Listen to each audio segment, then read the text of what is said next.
In the name of Allah, who is most merciful, the specially merciful. Bismillahirrahmanirrahim. Class 9, lesson number 6, figures of speech. Simile, tashbih. Metaphor, istara. Personification, चीज़ों को इंसान की खसूसियात देना. Imagery, तमसीलात. इन सारी चीज़ों के बारे में हम आपको तफसील से फिर ये आगे बताते हैं कि ये क्या चीज़ें हैं. फर्स्ट ऑफ ऑल है सिमल. A simile is a figure of speech in which like or as is used to make a comparison between two ideas that are basically dissimilar. For example, her eyes twinkled like stars. She was as busy as bee. अब मैं आपको उर्दू में बताती हूँ. सिमल तशबीह को कहते हैं. तो इधर वो कहता है a simile is a figure of speech. ये एक फिगर है, एक शक्ल है आवाज की. In which like or as is used, जिसमें like और as को इस्तेमाल करते हैं. To make, बनाने के लिए, a comparison, मवाजना करने के लिए, between two ideas, दो नजरियों के दरमियान, that are basically dissimilar, जो बिल्कुल एक दूसरे से नहीं मिलते जुलते, गैर मुतशाबी हैं. जो her eyes twinkle like stars. अब मिसाल के तौर पर इस जुमले में, इस सेंटेंस में आईज और स्टार बिल्कुल मुख्तलिफ चीज़ें हैं, लेकिन आँखों को सितारों से तशबीह दी गई है. इसी तरह से she was as busy as bee. अब शी एक लड़की है और बी एक च्यूटी है. ये दोनों मुख्तलिफ चीज़ें हैं, लेकिन उसे क्योंकि वो इतनी मसरूफ़ है, उसे बी से, च्यूटी से तशबीह दी गई है. इस तशबीह देने को सिमल कहते हैं. दो मुख्तलिफ चीज़ों को एक दूसरे के साथ तशबीह देना. अगला है हमारा metaphor. If we write a comparison between two things and omit the word like, then we are using a metaphor. For example, he proved a lion in the fight. His heart is red, red rose. तो यहाँ पर metaphor है. Metaphor का मैं उर्दू में आपको बताऊंगी कि इसे इस्तारा कहते हैं. इस्तारा का मतलब है हम दो इफ हुई, अगर हम राइट अ कंपैरिजन, एक कंपैरिजन मवाजना लिखते हैं बिटवीन टू थिंग्स, दो चीज़ों के दरमियान, एंड ओमिट द वर्ड, और लफ्ज़ को छोड़ देते हैं, लाइक और देन के लफ्ज़ को छोड़ देते हैं, लाइक एंड देन को हम छोड़ देते हैं, नहीं लिखते उसमें. We are using metaphor. तो हम ये मेटाफॉर इस्तेमाल कर रहे हैं, इस्तारा इस्तेमाल कर रहे हैं. मिसाल के तौर पर he proved a lion in the fight. His heart is red, red rose. अब इसमें हम ऐसे भी कर सकते थे, लाइक रेड रोज भी लिख सकते थे. तो ये हमने नहीं लिखा, हमने बस कामा लगाया और फिर लिखा red rose. His heart is red, red rose ऐसे लिखा. तो ये हमने इस्तारा यहाँ इस्तेमाल किया है, और दिल को हमने लाल फूल से तशबीह दी है. तो आगे चलते हैं. आगे क्या है हमारा? अब है personification.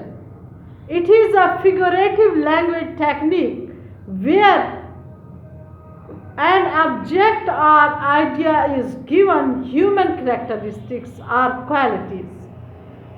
For example, the candle flame danced in the dark. The sunflower nodded in the wind. अब इसमें personification कहते हैं. आप पर्सन से समझ लो कि पर्सन की क्वालिटीज एक चीज को दे दी जाती हैं. यानी इंसान की जो क्वालिटीज़ हैं या उसकी जो खसूसियात हैं वो दूसरी चीज़ों को दे दी जाती हैं। मिसाल के तौर पर the candle flame danced in the dark, अंधेरे में मोमबत्ती रक्स कर रही थी। यानी ये रक्स करना ह्यूमन की क्वालिटी है, तो इधर कैंडल को ये क्वालिटी अता कर दी गई है। इसी तरह से the sunflower nodded in the wind, बादे नसीम में सूरजमुखी का फूल क्या कर रहा था? सर हिला रहा था, सर हिला रहे थे। तो ये सर हिलाना इंसान की क्वालिटी है, ये ह्यूमन कैरेक्टरिस्टिक्स है जो सनफ्लावर को दे दी गई है। तो इसे पर्सोनिफिकेशन कहते हैं। ठीक है, तो अगला है हमारा फिर इमेजरी।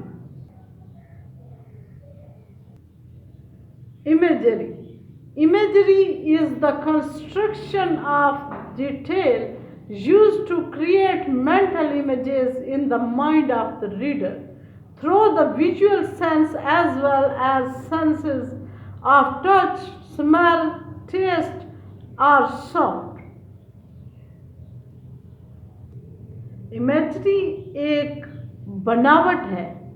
इमेजरी के ज़रिए पोएट या राइटर अपनी तहरीर में पढ़ने वाले को एहसास देता है, एक एहसास देता है सेंसेस का, जैसे चखना, छूना या किसी आवाज़ का, जैसे रोने की आवाज़, मुख्तलिफ आवाज़ों का एक एहसास देता है।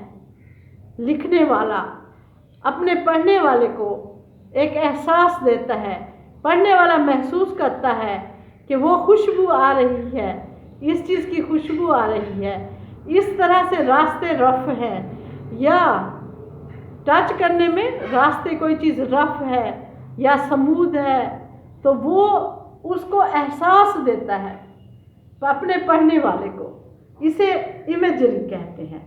इमेजरी की आगे कुछ एग्जाम्पल्स हैं, वो आपको दिखाते हैं। Examples of imagery: visual, auditory, smell, taste and touch. Visual में huge trees in the thick dark forest. Auditory the rustling of leaves, पत्तों की सरसराहट।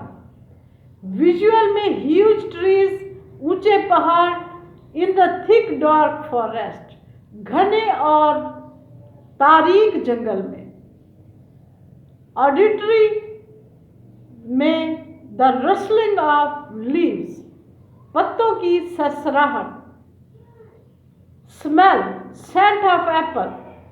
Test, sweet and juicy orange. Touch, rugged and rough part. Imagery में poet या लिखने वाला अपने पढ़ने वाले को कुछ महसूस करवाता है कि अपनी लैंग्वेज से और अपने अल्फाज से महसूस करवाता है इमेज को, अपने ख्याल को, अपने तख़य्युल को वो बयान करता है अपने अल्फाज के ज़रिए। जैसे वो लिखता है ह्यूज ट्रीज, तो पढ़ने वाले के जहन में ऊंचे दरख्त आ जाते हैं। इन द थिक डार्क यानी घने और तारीक फॉरेस्ट जंगल में, और आर्टरी में द रसलिंग ऑफ लीव्स, पत्तों की सरसराहट। जब वो लिखता है, लिखने वाला कोई राइटर लिखता है और पढ़ने वाला उसे महसूस करता है कि लफ्ज़ों के ज़रिए, वो लफ्ज़ों के ज़रिए एहसास पैदा करता है अपने पढ़ने वाले में। Smell, scent of apples. Taste, sweet and juicy orange. अब उसके पास कोई ऑरेंज नहीं होते, वो लफ्ज़ों के ज़रिए हमें बताता है कि फल क्या है, मीठे हैं और जूसी हैं। टच, और हम छू कर नहीं देख रहे होते जब हम स्टोरी कोई पढ़ते हैं, या कोई पोएम पढ़ते हैं तो हमारा लिखने वाला, हमारा राइटर हमें बता रहा होता है लफ्ज़ों के ज़रिए कि रगेड एंड रफ पाथ, कि रास्ता क्या है, रफ है और खुरदरा है, पथरीला है। ठीक है, please like share comments and subscribe the video. मैंने बड़ी मेहनत से आपको ये सारे जो इसके वो हैं एग्जाम्पल्स ऑफ इमेजरी भी पढ़ाए हैं मैंने आपको। ठीक है, तो आप लोगों ने लाइक शेयर और कमेंट्स ज़रूर करने हैं। ओके, अल्लाह हाफिज़।